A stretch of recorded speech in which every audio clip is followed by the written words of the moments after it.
नमस्कार दोस्तों, मैं लेद मिश्रा स्वागत करता हूँ आपके अपने YouTube channel zero to hero classes में। आज आपके लिए हम लाए हैं हाई स्कूल की एक टॉपिक है हिंदी की अलंकार। अलंकार क्या होता है कि हाई स्कूल में जो हमारा व्याकरण वाला पोर्शन है उसमें 2 नंबर का आ जाता है कि अनुप्रास अलंकार की परिभाषा लिखिए या कोई एग्जाम्पल देके पूछ लेता है इसमें कौन सा अलंकार है, अनुप्रास है, यमक है, श्लेष है कि इसमें कौन सा अलंकार है। तो सिर्फ 5 से 7 मिनट के वीडियो में हम अलंकार को बहुत अच्छे से समझ पाएंगे। सबसे पहले बात करते हैं कि अलंकार होता क्या है। अलंकार अलंकार जो है 2 वर्णों से मिलकर बना है। पहला वर्ण है अलम, पहला वर्ण है अलम प्लस कार। अलम का मतलब होता है आभूषण, आभूषण तो आप जानते ही हैं। और कार का मतलब होता है करने वाला।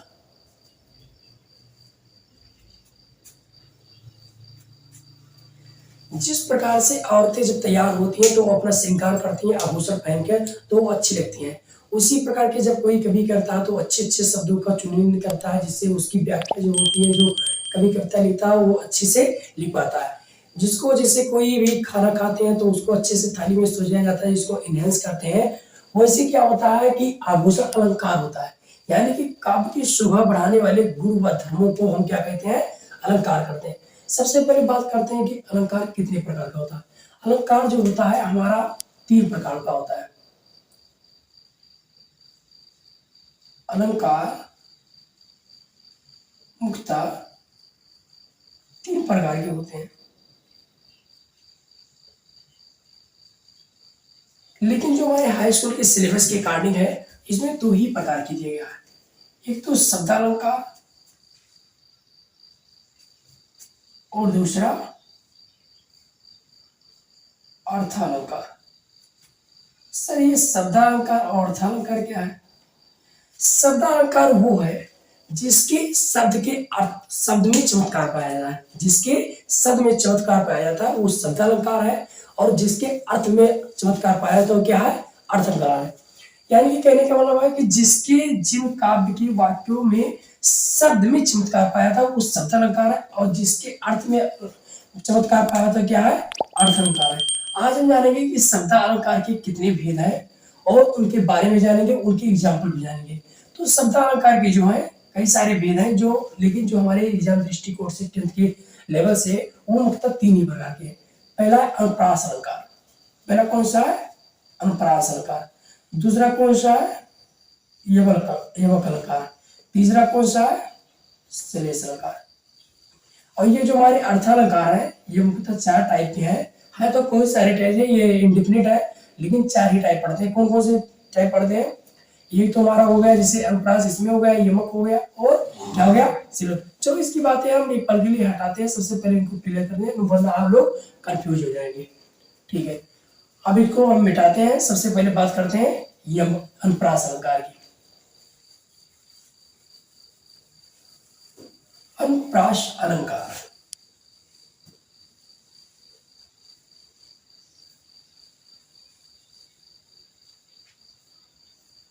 अनुप्रास, अनुप्रास जो है ये 2 वर्णों से मिला है।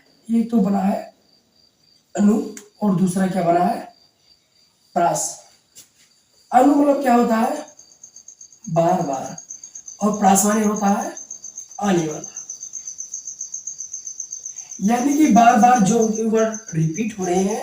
ठीक है, जैसे एग्जाम्पल के तौर पर हम मान ले रहे हैं तरन, तनुजा, तट, तवार, तरवर, बुछाई।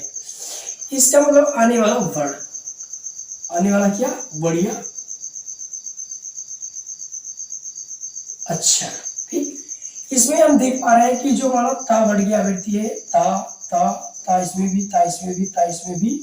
ठीक है, यानी कि ता की 1 2 3 4 5, यानी कि ता की जो आवृत्ति है वो कितनी बार की गई है, 5 बार।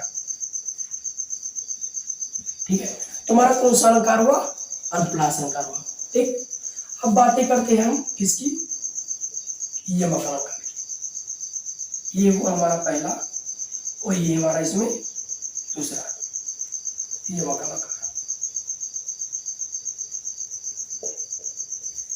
यमक अलंकार अगर हम समझते हैं तो यमक अलंकार मतलब होता है दो या जोड़ा, दो या जोड़ा। जैसे दो या जोड़ा। मेरे कहने का मतलब है कि ऐसे शब्द जो दो बार आए या दो से अधिक बार आए लेकिन उनका अर्थ क्या हो, वो भिन्न भिन्न हो।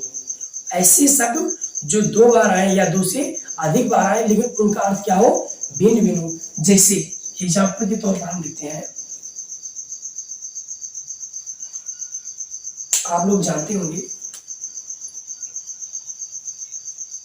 कनक, कनक, तय, शौनी, माँ दत्ता, अधिकाय, व खाए, बौराय, नर, या पाए, बौराय। इसके में जो कि कनक जो हमारा वर्ड है, कौन सा वर्ड, कनक। कनक वर्ड कितनी बार आया है, इसकी आवृत्ति कितनी बार हुई है, दो बार हुई है। लेकिन क्या कनक का, दोनों कनक का मतलब एक ही है, बिल्कुल भी नहीं। जो हमारा पहला वाला कनक है या वह खाए बोला जाए, ये जो हमारा कनक वाला पहला वाला है अर्थ है, इसका मतलब होता है धतूरा, ठीक। और या पाए हो रहा है, और दूसरा जो हमारा कनक है इसका अर्थ क्या है, सोना, ठीक। और भी एग्जाम्पल ले सकते हैं, काली घमंड का घटा घटा, ठीक। बंदो गुरुपद पदम परागा सूरज पास सरस अनुरागा, कुछ भी ले सकते हैं हम, ठीक है। अब बात करते हैं हम इसमें कौन सा अलंकार पड़ता है, शब्द अलंकार में श्लेष अलंकार। श्लेष अलंकार का बेसिकल मतलब होता है कि चिपका हुआ, श्लेष का मतलब होता है चिपका हुआ, ठीक। इसको लीजिए करें, ठीक। हम बता रहे हैं कि श्लेष अलंकार,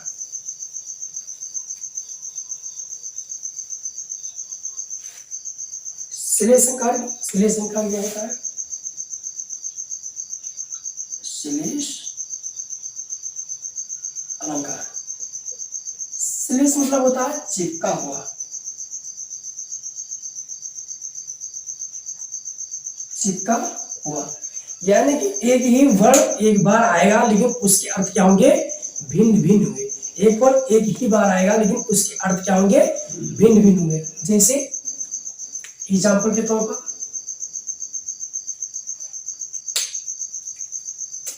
ढोल गंवार, ढोल गंवार, शूद्र, पशु, नारी, शकल, ताड़ना, केतकारी। शूद्र, गंवार, ढोल, पशु, नारी, सकल, ताड़ना, केतकारी। इसमें जो हमारा वर्ड आया है सकल, सकल मतलब क्या है कि जो हमारा ढोल है, क्या है ढोल, ढोल को क्या करना पड़ता है, कसना पड़ता है। क्या करना पड़ता है, कसना पड़ता है। और जो हमारा गंवार है, गंवार को क्या करना पड़ता है, गंवार को समझाना पड़ता है, ठीक। शूद्र को क्या करना पड़ता है, शूद्र को डांटना पड़ता है। पशु को क्या करना पड़ता है, मारना पड़ता है। और जो हमारी नारी है क्या है, इनको भी क्या करना पड़ता है, समझाना पड़ता है, ठीक है। ये हमारे हुए शब्द अलंकार के कुछ भेद, उनकी डिफिनेशन, उनके एग्जांपल्स, ठीक है। अब हम कल बातें करेंगे कि अर्थालंकार क्या होते हैं, अर्थालंकार के कितने प्रकार के हैं, उनका क्या डिफिनेशन है, उनकी कौन कौन से टाइप्स हैं, उनके बारे में भी उसमें कुछ मिक्स क्वेश्चन के हम प्रैक्टिस भी करेंगे कि अगर एग्जाम्पल भी दे दिया जाए तो आप कैसे उसको पहचान पाएंगे कि इसमें शब्दालंकार है कि अर्थालंकार है। और मैंने एक चीज नहीं बताई थी कि जो तीसरा अलंकार होता है वो उभयालंकार है, लेकिन हमारे एग्जाम दृष्टि से उसको महत्वपूर्ण नहीं करना। वो जब कॉम्पिटेटिव एग्जाम की तैयारी करते हैं, यूपीएसआई हो, यूपीपी हुआ, टीईटी, पीजीटी, यूपीटेट, तो उसमें जरूरत पड़ती है, लेकिन आपकी सिलेबस से आउट ऑफ सिलेबस है, आपको पढ़ने की आवश्यकता नहीं है। ठीक है, अगर आपको ये वीडियो पसंद आया हो तो बिल्कुल लाइक, सब्सक्राइब और शेयर कीजिए, और ये वीडियो उन दोस्तों तक पहुंचाइए जिनको इस वीडियो में जरूरत है, जो अभी 10वीं की परीक्षा देने वाले हैं। ठीक है, और धन्यवाद।